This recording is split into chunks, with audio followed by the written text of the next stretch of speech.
जय हिंद दोस्तों, फिर से बस स्वागत है आपका अपने यूट्यूब चैनल एग्जाम पॉइंट जिंदगी में। आज फिर से मैं लेके आया हूँ आपका एसएससी मैथ एमटीएस का मैथ का प्रीवियस पेपर है। प्रैक्टिस सेट हमारा नंबर है 10। ये पेपर जो है 13 जुलाई 2022 फर्स्ट शिफ्ट का पेपर है। तो स्टार्ट करते हैं। स्टार्ट करने से पहले अगर आपको वीडियो अच्छा लगे, वीडियो को प्लीज़ लाइक शेयर कर दीजिएगा, और चैनल पर नए हैं तो चैनल को प्लीज़ प्लीज़ प्लीज़ सब्सक्राइब कर दीजिएगा।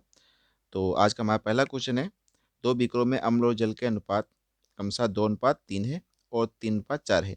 यदि इन दोनों के बीकर को समान मात्रा में मिश्रण को एक अन्य उभयनिष्ठ बीकर में डाला जाता है, तो उभयनिष्ठ बीकर के मिश्रण में अम्ल और जल का परिणामी अनुपात क्या होगा। देखो, मान लो एक बीकर है ए, उसमें जो अम्ल है हमारा, ठीक है, अम्ल और जल, इसका अनुपात है 2:3।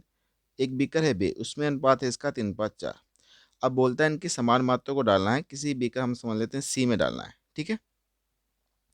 अब हमें क्या करना है, ऐसे क्वेश्चन में इनका ऐड कर लो, कितना हो गया 5, इनका 7, मतलब 5 और 7 का एलसीएम ले लो, कितना हो गया 35।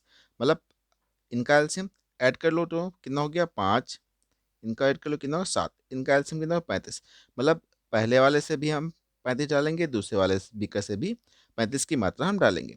अगर पहले वाले बीकर से हम पहले डालते हैं तो कितना जाएगा भाई, 5 की वैल्यू कितनी है 35, एक की वैल्यू कितनी हो गई 7।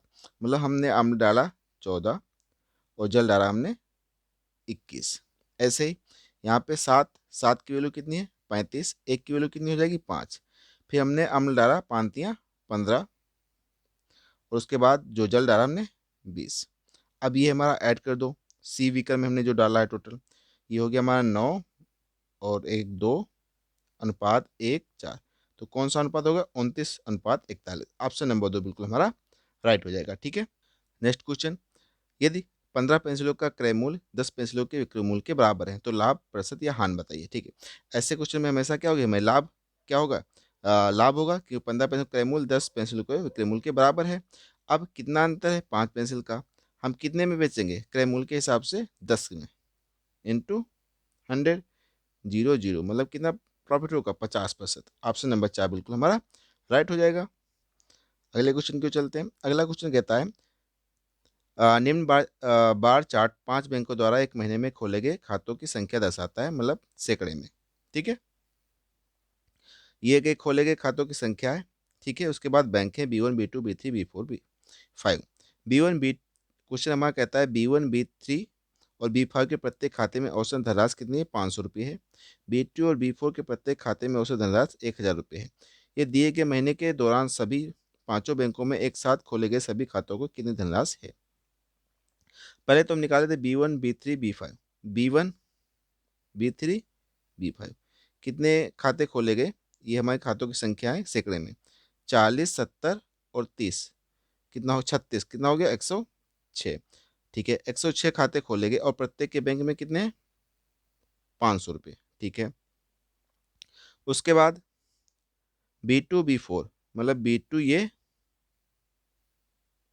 B2 और B4 कितने टोटल 6×5 = 11, सॉरी नहीं 6×5 = का है 7, और ये 77 कर्मचारी हैं, प्रत्येक खाते में कितने 1000 रुपये। टोटल कर लो भाई 0 0, 5×6 = 30, 5×1 = 5, ठीक है। उसके बाद 77, ये हो गया हमारा 77,000, 0 0 0, 7×3 = 10, हासिल 1 13। अब संख्या कितनी है भी खाते में सैकड़े में, तो 2 जीरो और लगा दो, मतलब 101,30,00,000। ऑप्शन नंबर 2 बिल्कुल हमारा राइट हो जाएगा। नेक्स्ट क्वेश्चन, नेक्स्ट क्वेश्चन हमारा कहता है कि एक खिलौने गाड़ी के वृत्ताकार पहिए की त्रिज्या 56 mm है, यह 160 सेंटीमीटर की दूरी कितने चक्रों में तय करेगी।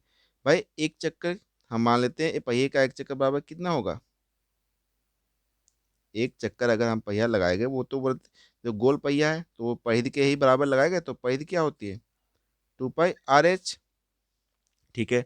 अब बोलता है दूरी दे रखी है, मैं कितनी दूरी 176 सेंटीमीटर, दूरी कितने चक्कर में लगाएगा। तो एच की वैल्यू पूछिए, तो 2π/RH = 176 सेंटीमीटर, दूरी दे रखी है। अब देखो ध्यान रखना है, यहाँ पे मिलीमीटर दे रखा है, यहाँ पे 176 सेंटीमीटर, 176 सेंटीमीटर को अगर हम क्या में चेंज करेंगे? मिलीमीटर में। तो एक सेंटीमीटर में कितने मिलीमीटर होते हैं? 10, तो 10 से गुणा कर दो। वैल्यू हमें किसकी चाहिए? एच की। तो एच इक्वल टू क्या हो जाएगा? 176 गुणे 10 और बटे में हो जाएगा 2, पाई का मान 22/7 और त्रिज्या हमें दे रखी है 56। काट दो भाई, 7 8 56, 8 से काट दो, 8 दूनी 16, 8 दूनी 16, 22 22 कैंसिल, 2 पंचे 10। तो कितने चक्कर लगाएंगे? चक्करों की संख्या कितनी हो जाएगी?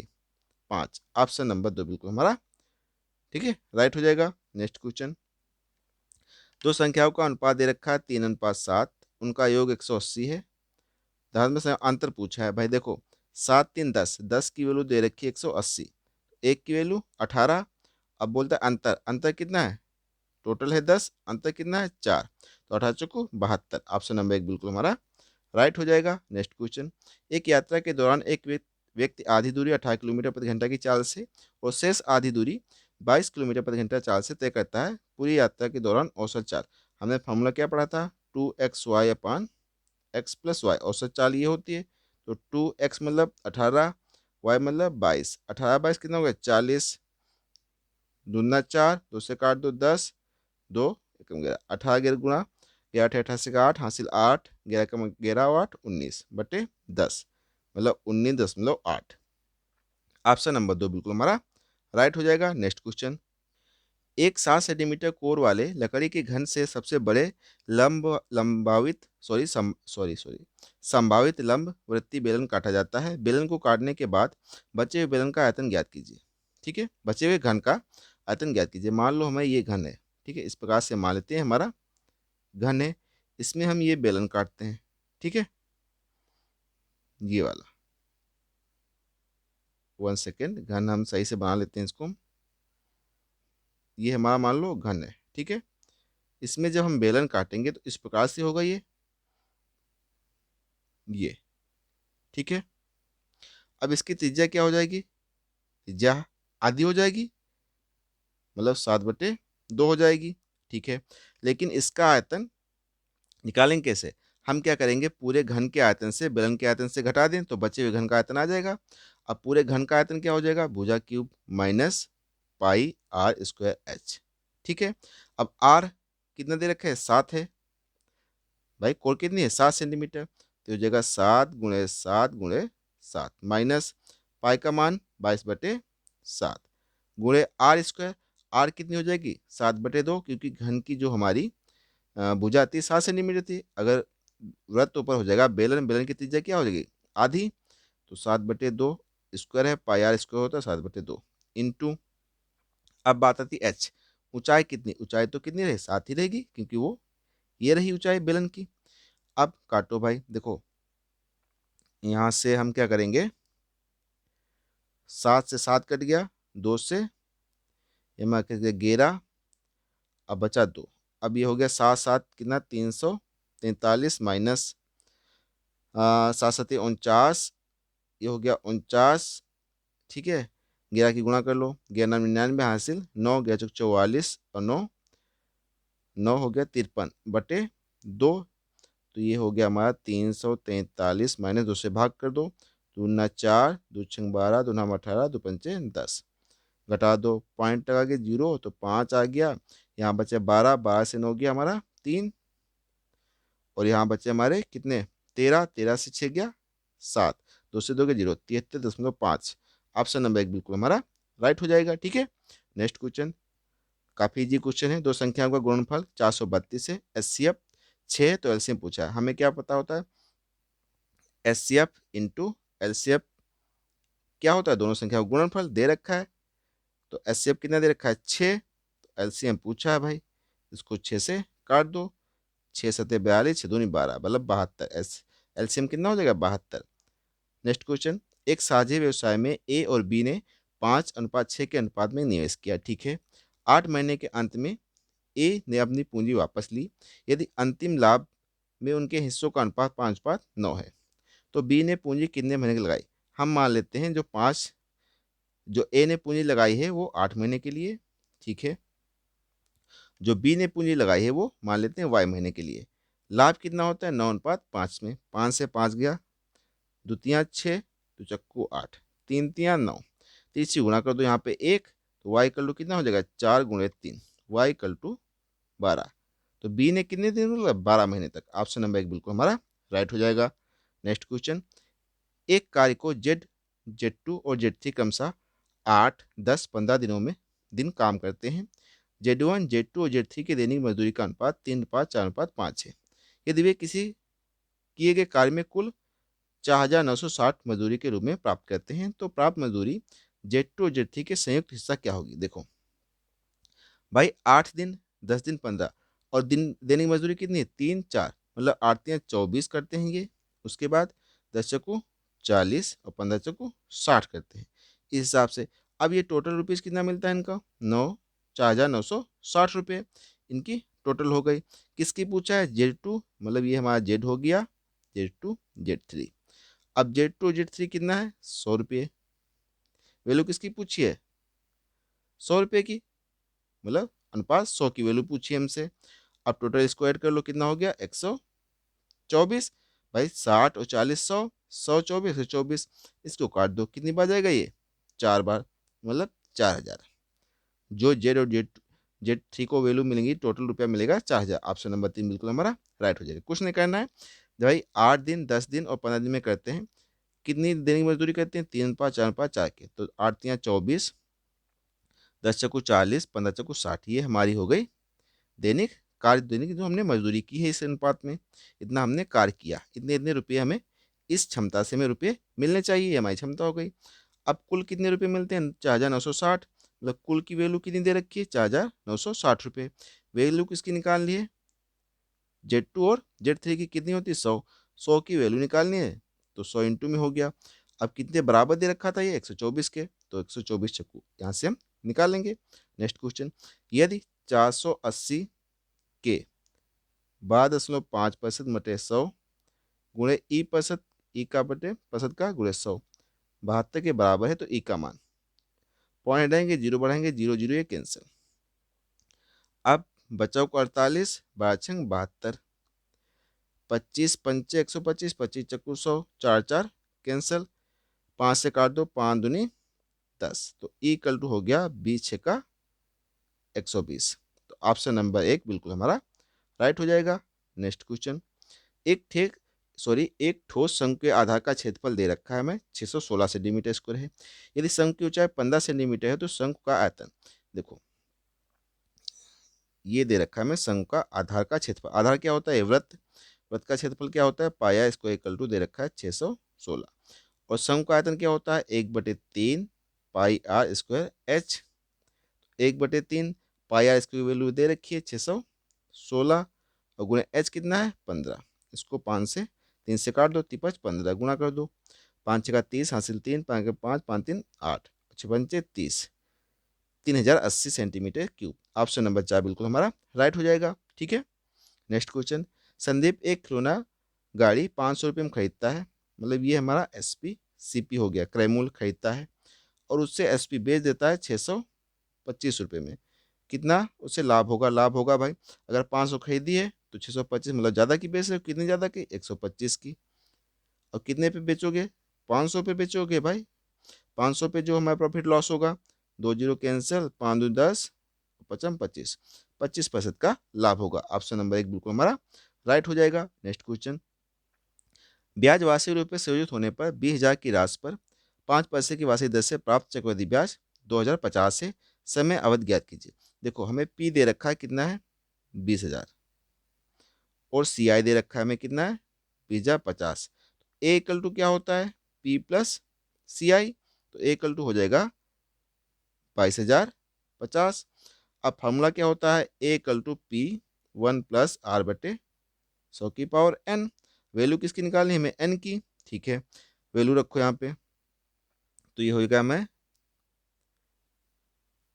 A की वैल्यू कितनी है 22,050 और जो हमारे P की वैल्यू है 20,000 बराबर 1 + R 5/100⁴n, 5 से काट दो, 5 दूनी 10, यहाँ भी काट दो 5 से, 5 चक्कू 20, 5 चक्कू 20, 5 चक्कू 20, 5 एकम 5, जीरो जीरो काट दो यहाँ से, तो हो गया ये हमारा 441, 441/400 इधर हो गया 21, 20 एलसीएम लोगे बटे 20 की पावर n। इसको लिख सकते हैं हम 21 बटे 20 की पावर 2, 21 बटे 20 की पावर n। घातों की तुलना कर दो, n इक्वल टू कितना मिल जाएगा 2। ऑप्शन नंबर 1 हमारा बिल्कुल राइट हो जाएगा, 2 वर्ष। Next question, d1 plus d2 by d1 और प्लस d2 एक साथ मिलकर किसी कार्य को 16 दिन में पूरा कर सकते हैं। d2 और d3 एक साथ मिलकर उसी कार्य को 24 दिनों में पूरा कर सकते हैं, जबकि d3 और d1 एक साथ मिलकर 48 दिनों में पूरा कर सकते हैं। भाई d1 d2 कितने हैं 16 दिनों में, उसके बाद d2 प्लस d3 करते हैं 24 दिनों में, उसके बाद d3 प्लस d1 करते हैं 48 दिनों में। भाई इनका एलसीएम निकाल लेंगे, कितना हो जाएगा 48। तो d1 प्लस d2 की क्षमता हो गई 18, 16 48, 24 दूना 48, ये 1। अब इधर अगर ऐड करेंगे भाई d1 ये रहा, d1 ये रहा, d2 ये रहा, d2 ये रहा, d3 d3, तो क्षमता क्या हो जाएगी 2d1 plus d2 plus d3। ये अब क्षमता कितनी, 3 2 5 1 6, तो इसकी भी क्षमता आधी कर दो 6 की बटे 2, मतलब 3। 48 काम 3 की क्षमता 10 करेंगे। अब लेकिन क्वेश्चन में कह रहा है 5/6 हिस्से को, तो इसके 5/6 हिस्से को कितने दिन में कर पाएंगे। तो 6 से काट दो, 6 अठे 48, गुणा कर दो पर 8 40/3 दिन में। ऑप्शन नंबर 4 बिल्कुल हमारा राइट हो जाएगा। नेक्स्ट क्वेश्चन, जुलाई में हुई बिक्री जुलाई से नवंबर तक हुई कुल बिक्री में कितने % अधिक है। भाई जुलाई से और नवंबर तक कुल बिक्री का जुलाई में कितनी हुई 45, और कुल जुलाई से नवंबर तक कितनी बिक्री हुई 45, 5 5 10 5 इसका मतलब ये 45 है जुलाई में, उसके बाद है हमारे पास ये 50 अगस्त में, सितंबर में 80, अक्टूबर में 90, नवंबर में 95। ऐड कर लो 5 5 10 का 0 हासिल इंटू 100 कर लो, परसेंटेज पूछा है हमसे, हासिल 1, 9 1 10, 5 25, 25 और 8, 25 और 8 हो गया हमारा 33, 33 और 9 हो गया 42, 42 और 9 सॉरी यहाँ पे हमारा कितना है 45 है 4। तो हासिल 1 था हमारा, 5 5 10, 10 8, 18, 18 9 27, 27 और 9 56, 5 5 10, 18, 18 और 9 17, 17 और 9, तो कितना हो जाएगा हमारा 10 हासिल 1, 5 5 10, 10 18 9 27 और 9 36। ठीक है, तो 0 से 0 कैंसिल हो गया, तो 9 5 45, 9 चौक 36 हो गया, 2 9 4, 2 पंचे 10, मतलब 55 25/2, मतलब 12.5%। ऑप्शन नंबर 4 बिल्कुल हमारा राइट हो जाएगा। नेक्स्ट क्वेश्चन, एक कलू दे रखा है, एक का मान पूछा है। ठीक है, तो यहाँ से हम क्या करेंगे, देखो 50 इसकी गुणा हो जाएगी 20 और प्लस 3 से इसको भाग 2 और 2 से 1 गया, कितना हो जाएगा हमारा 1, मतलब 50 माइनस 20 और प्लस 1, 51 माइनस 20 मतलब 31। ऑप्शन नंबर 2 बिल्कुल हमारा राइट हो जाएगा। नेक्स्ट क्वेश्चन, एक परीक्षा में 3 छात्रों द्वारा प्राप्त औसत अंक x है। ठीक है, 3 छात्रों द्वारा, यदि एक नए छात्र के अंकों को भी शामिल कर लिया जाता है तो अंकों औसत में 2 की वृद्धि हो जाती है। नए छात्र द्वारा परीक्षा में अंक प्राप्त कितने, भाई 3 छात्रों द्वारा औसत अंक कितना x, मतलब कुल अंक प्राप्त करेंगे 3x। अब बोलता है कि नए छात्र के अंकों को शामिल कर लिया जाता है तो औसत में 2 की वृद्धि हो जाती है। पहले औसत कितना था x, अब किसकी और वृद्धि हो गई 2 की। ठीक है, अब 2 की वृद्धि, नए छात्र के अंक कितने होंगे, पहले कितने छात्र थे 3, अब हो गए 4, इनके टोटल अंक हो गए ये, इसमें से 3x घटा दो भाई, 4x minus 8, sorry 8 minus 3x, तो 4 से 3x गया x प्लस 8। ऑप्शन नंबर 4 बिल्कुल हमारा राइट हो जाएगा। देखो पहले 3 छात्रों का औसत अंक अंक तो कुल अंक कितने हो गए भाई 3x। ठीक है, अब बोलता है एक नया छात्र आ गया है तो औसत अंक 2 बढ़ गया, पहले औसत कितना x में हमने कितना 2 बढ़ा दिया, लेकिन छात्र कितने हो गए 4, 3 पहले थे, 1 आ गया तो 4 हो गए, तो टोटल अंक कितने हो गए 4, और ब्रैकेट में x प्लस 2 गुणे में माइनस में पहले वाले 3x घटा दो तो कुल, तो हमारा आंसर आ जाएगा। नेक्स्ट क्वेश्चन, एक फुटकर विक्रेता ना 50 kg अरहर की दाल 20% की छूट पर खरीदी। 50 kg दाल की खरीद पर थोक व्यापारी ने उसे 2 kg अरहर की दाल मुफ्त में दे दी, मतलब बिल्कुल फ्री दे दी। यदि फुटकर विक्रेता दाल की पूरी मात्रा को एक ग्राहक को अंकित मूल्य पर बेचता है तो फुटकर विक्रेता को प्राप्त लाभ ज्ञात कीजिए। हम मान लेते हैं उसको जो अंकित मूल्य है वो 100 रुपये है। अब 20% छूट पे जो 20% छूट दे दी इसको, तो बचा रेट हमारा 80। 80 के रेट पे उसने 80 रुपये में 50 kg दाल खरीद ली। ठीक है, 50 kg दाल खरीद ली। अब उसको दाल कितनी मिली है? 52 kg।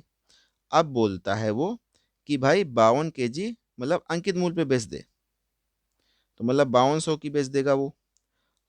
ठीक है, और उसके बाद जो 80 की रेट से, ठीक है, उसने क्या किया, मान लो 52 भाई कितने अंकित मूल्य पे बेची, तो 5200 रुपये की बेच दिए, मतलब हमारा हो गया विक्रय मूल्य।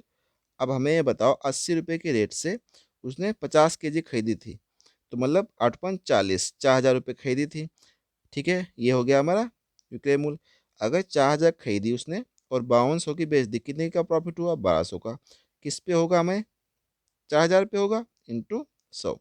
2 जीरो ये कैंसिल, 2 जीरो कैंसिल, 1 जीरो ये कैंसिल, 1 जीरो ये, 4×3 = 12, तो 30% का उसे प्रॉफिट होगा। ऑप्शन नंबर 2 बिल्कुल हमारा राइट हो जाएगा। Next question. अंजल ने अपने वेतन का 45% खरीदारी पर खर्च करने करने का फैसला लिया। अपनी खरीदारी पूरी होने पर उसने महसूस किया कि उसने केवल 11,475 खर्च किए थे, जो कि उसके द्वारा खर्च किए गए जाने के निर्णय के 60% ही थे। अंजल का वेतन कितना है? हम मान लेते हैं अंजल का वेतन है एक्स। उसने कितने खरीद मतलब कितना खर्च करना था? 45%। ठीक है, उसने किया कितना? उसका 60% खर्च किया। ठीक है, तो कितना हो गया? 11,475 है वो। भाई 60% खर्च किए जाने का निर्णय के 60% ही थे। अब एक्स हमारी पूरा उसका वेतन था, उसमें से 45% ने खर्च करने की मतलब प्लान बनाया था, उसमें उसने खर्च कितना किया? 60% ही किया। ठीक है, अब यहाँ से हम एक्स की वैल्यू निकालेंगे, तो 0 0 कैंसल। अब यहाँ से जो हमारा होगा, इसको हम हटा देते हैं, यहाँ से इसको हम काटेंगे 5 से। 5×9 = 45, 5×2 = 10, द्वितीया 6 हो गया। अब इसको काट लो भाई, 9 से काटो इसको, देखो कितना बचता है।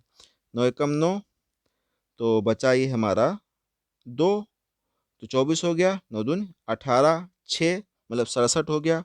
9 7 63, 9×5 = 45।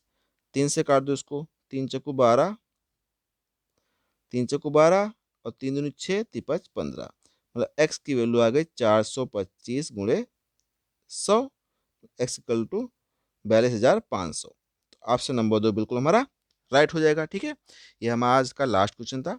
ठीक है, अगर आपको वीडियो अच्छा लगा, वीडियो को प्लीज़ लाइक शेयर कर दीजिएगा। प्लीज़ वीडियो को और चैनल को प्लीज़ सब्सक्राइब कर लीजिएगा। आप लोग वीडियो देख लेते हैं तो एक एक आप लोग से रिक्वेस्ट करता हूँ कि आप लोग चैनल को भी सब्सक्राइब कर दीजिए, ताकि आने वाले वीडियो आपको मिलते रहें और कुछ मुझे भी मोटिवेशन मिलता रहे कि हाँ भाई सब्सक्राइबर मेरे बढ़ रहे हैं। ठीक है, तो प्लीज़ सब्सक्राइब जरूर कर दीजिएगा। मिलते हैं फिर अगली वीडियो में, तब तक के लिए जय हिंद।